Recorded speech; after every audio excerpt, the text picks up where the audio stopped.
In my first few months as a first year teacher, I have noticed many new things that I did not expect when I decided I wanted to be a teacher a long time ago. To start out, I've been able to make positive working relationships with all of my students. I knew I was going to be able to make relationships with most of my students through athletics since I was going to be a coach and other interests. But I've been able to make positive working relationships with all of my students in all my classes, which has been very beneficial for me. The reason why this has been very beneficial for me is because here at Breckenridge, the kids are so used to being told that they are not good enough by adults, teachers, and unfortunately, sometimes even coaches. But by having these relationships with the students, I've been able to use corrective behavior management plans and be able to help and be able to correct them without being someone who is just seen as putting them down and not helping them. They honestly know I care whenever I'm correcting them. I even grown to enjoy my eighth grade class that was thrown onto me a couple weeks into the school. I never wanted to be a junior high coach or a teacher because this was not the area I enjoyed whenever I was doing my student teaching. So for the first few weeks and the first few months, I was very miserable during this time. But as I got to know the students and was able to find some good mentors to help me throughout, I've been able to enjoy and be a better teacher by having this class and by having the eighth graders. So I'm going to start off by talking about the area that I think I need to grow the most, which is the data and assessment in the planning section of the T-test. I had my formal observation last week, and this was the only area I did not get proficient in. This is because I did not have these completely done at the time whenever he was doing it. As you can see right here, this is the way our school makes us do it. We are to put the teak put every teak that we're using for the unit in a spreadsheet. So at the front is the teak. The second one is the verb of the teak. The third box will be your timeline about how long you think it'll work. The next one will be how you're planning on teaching that teak. The fourth one is the assessment, how you're going to assess that teak. The second to last box will be what you think they're going to, how many of the class is going to get that right. And the last box is the actual number percentage of your kids who got that. As you can tell, this is a lot of work and very time consuming. To me, this would be very beneficial if you have taught before because you can compare it year to year, not so much comparing it day to day, which is what I need more now as a first year teacher. So this would be very beneficial for a second for me to use next year to see how my students are comparing to see how I'm doing. And I've gotten very frustrated with this because it's a very long task, and also I've seen it has not been as useful to me. And at first, I did not understand exactly what they were wanting us to do with it. But as I've gotten to talk to our T-test advisor about it because I didn't understand it, I've grown more willing and also can see a little bit of benefit in it, and I've done a better job using it. So with all that being said, this is the area I think I need to do a better job in the classroom and be able to do this. An area that I think I have grown throughout my teaching and I've done pretty well in would be my student behavior management plans. For the most part, my classes are very well behaved, which is very beneficial and has made me very happy. I tried and worked very hard throughout the year to set the expectation of how they were to act in my class throughout the year. I've tried to set it very high and make sure they all knew exactly what I wanted. I was not able to get this accomplished this semester in one of my classes. This is a class that is an older group, which is a tested class, but they are older, so they think that we should be buddies, not teacher student. So that's been my main struggle with this class is letting them know that I am not here to be their friend, I'm here to be their teacher. So this has been an area that I've had to grow on to be able to develop my management plan throughout this.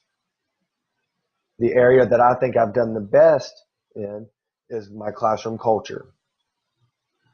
Through my classroom culture became because of my relationships and my positive working relationships I have with my students. In all of my observations from Mrs. Terry Stone, my principal, Mr. Brown, my assistant principal, Miss Brown, and our T-test advisor, Mr. Perry, I have gotten compliments about how the kids are able to be themselves and do a great job in the classroom. They have all said this is because of this culture that I have established in my classroom. In the words of Mrs. Stone, from talking to her after my observation on Monday, she said, "You do a great job of making your students feel safe and allow them to be themselves." This has been something I've tried to make all of my students feel comfortable and safe in my classroom. And I put a lot of emphasis on this because we all know if we want our students to succeed, they have to be able to feel safe and know that they can be themselves in your classroom. Here is another example of evidence to support this. This would be from my principal, Mr. Paul, about how he has seen me create a classroom culture in my classroom. So going back to the aspect of planning in the rubric for the T-test, we'll dimension 1.2, which is data and assessment. This would be an area I still need to grow in. It was my area of improvement. So I would say I'm in the developing stage. The piece of evidence that showed this would be our TEKS monitoring progress chart, which I showed earlier and talked about and described that we had to do in the school. So this would show that I am doing it, but I'm not consistently doing it well, yet well enough to be proficient, and that I need to continue to get better. Throughout my walkthroughs, which has been very frequent since I'm a first year teacher, and we are lucky enough to have 3 administrators be able to do this. So this piece of evidence in dimension 1.3, which is knowledge of the students, they have noticed that I am focusing a lot on prior knowledge, and I focus my lessons to address the prior knowledge and adjust information to their strength while trying to bring up their weaknesses. The evidence I picked for this would be building upon their understanding of what history is and how it is used. So this observation, whenever it was being observed, we were learning at the very beginning of the year of what is history. I did a lot of document-based lessons throughout the year and throughout the first semester. So this is something that I had to do and teach them, and now I can use and build upon their prior knowledge. Again, this is the same thing of one of my administrators noticing me being able to adjust to use the prior knowledge of the students. In section 1.4, which is activities and projects, I would say I am at the proficient level, which I also got on my formal observation. The evidence that I used would be from my administrators and things like that. This picture here would be the project that we did a few weeks ago. These were 2 girls where they had to use their prior knowledge of history, and also the unit that we were going over to create this. This would be their logo and all their laws that they had to make in their dynasty, which they created. In the next one, 2.4, which is differentiation of material, and 2.5, which is monitor and adjust. I would say I'm at the proficient level. To support this, the feedback I received from Mr. Perry, our T-test advisor at the high school and junior high, in my formal observation. When he was in there, we were doing the project that I just showed, and I was having the students use a cycle, how to show how they came to power. I was noticing throughout the project that they were not understanding it, so I decided I was going to put it up on the board and re-go over it to show what they needed to do, which is what he put here, that he observed me doing that. Again, this would be the same thing. This would be my principal, Mr. Paul, who was doing that.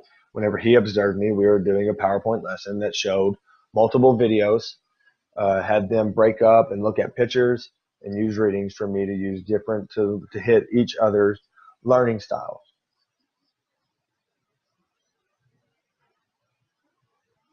There's another picture of me having them draw pictures to differentiate our lesson and to show and to be able to use multiple learning styles. In this aspect of the learning environment, in 3.1, which is classroom environment, routines, and procedures, and dimension 3.3, which is classroom culture, I would say I am proficient. To support this, I've had positive feedback from Mrs. Stones and the rest of the administrators at the high school. As you can tell here, this is what he observed. He observed that that my students had clear procedures and were following them, and that my culture was good. Again, here's another one showing the same thing from my observation. Right here, this is a picture of the tray system that I use in my class, that every day they know what's going on. So right here, it's just a simple 6-tray deal. So the first tray would be for my 4th period class for them to pick up papers that are needed for that day. And the second tray would be for them to turn their papers in. The third tray would be for my fifth period class to grab papers, and the fourth tray would be for them to turn it in. And then same goes with the fifth and sixth tray for my sixth period class. So I have tried to set up this rules and procedures for them to know when they first walk in, so I don't have to constantly tell them. After they grab their papers, they know they're to go sit down, get out their journals, and start working on the objective and the essential question for that day. Again, here's just some more feedback that I've gotten from the administrators throughout the time. For managing students' behavior 3.2, I would say I'm still developing since not all of my classes are great in this aspect. To support this, I had feedback from Mrs. Stone as well as my administrators talking about how I address students' behaviors. Right here, he shows that the teacher constantly monitors and tries to correct students' behaviors. But unfortunately, it's not always perfect. I've had some struggles with that. Here for my professional demeanor and ethics, which is 4.1, I would say I'm proficient. To support this feedback is from all my other about my relationships with my classroom. I got a huge accomplishment, a huge compliment from our T-test advisor talking about how I have a perfect relationship with my students that is professional, but yet appropriate. Right here would be my goal. So for 4.2, I would say I'm proficient because this is a long-term goal for my students. I want to be able to increase their historical thinking skills. Right here is another example of me showing my goal, setting a goal for the year. This would be for my U.S. history classes. This is my log sheet for the parents that I have talked to throughout the year, which I've done a very good job of not just calling about bad behaviors, but for